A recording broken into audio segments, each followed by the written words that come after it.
To Sanmarga classes.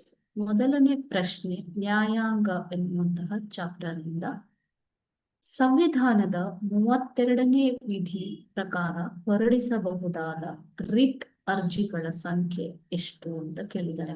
ಓಕೆನಾ? Options ನೋಡೋಣ.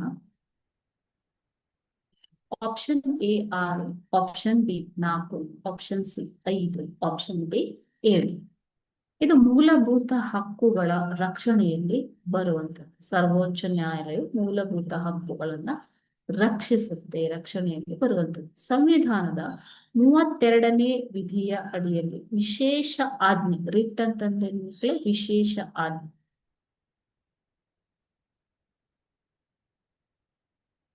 ಆಜ್ಞೆಗಳನ್ನ ಹೊರಡಿಸಬಹುದು. So ಎಷ್ಟು ಪ್ರಕಾರದ ವಿಶೇಷ ಆಜ್ಞೆಗಳನ್ನ ಹೊರಡಿಸಬಹುದು ಅಂತ ಕೇಳಿದ್ರು.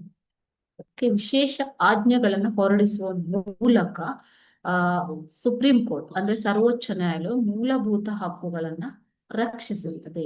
ಸೊ ಇದರಲ್ಲಿ 5 ವಿಧವಾದ ರಿಟ್ಗಳನ್ನ, ವಿಶೇಷ ಆಜ್ಞೆಗಳನ್ನ ಹೊರಡಿಸಬಹುದು. ಓಕೆನಾ? ಸೊ ಅದು ಯಾವುದು ಅಂತಂದ್ರೆ ಬಂಧಿ ಪ್ರತ್ಯಕ್ಷೀಕರಣ ಮೊದಲನೇದು, ಹೇಬಿಯಸ್ ಕಾರ್ಪಸ್ ಅನ್ನುವಂಥದ್ದು. ಎರಡನೇದಾಗಿ ಪರಮಾದೇಶ, ಮ್ಯಾಂಡಮಸ್. ಓಕೆನಾ?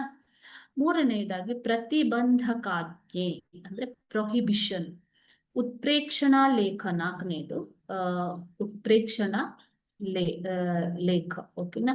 5ನೇದಾಗಿ ಅಧಿಕಾರ ಲೇಖ. ಈ ರೀತಿಯಾಗಿ 5 ಆಜ್ಞೆಗಳನ್ನ ಹೊರಡಿಸಬಹುದು. ಮೊದಲನೇದಾಗಿ ಏನು? ಹೇಬಿಯಸ್ ಕಾರ್ಪಸ್, ಬಂಧಿ ಪ್ರತ್ಯಕ್ಷೀಕರಣ. ಎರಡನೆಯದು ಪರಮಾದೇಶ.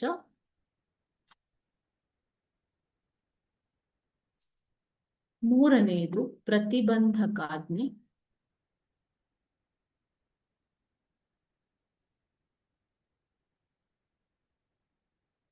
ನಾಲ್ಕನೆಯದಾಗಿ ಉತ್ಪ್ರೇಕ್ಷಣಾ ಲೇಖ.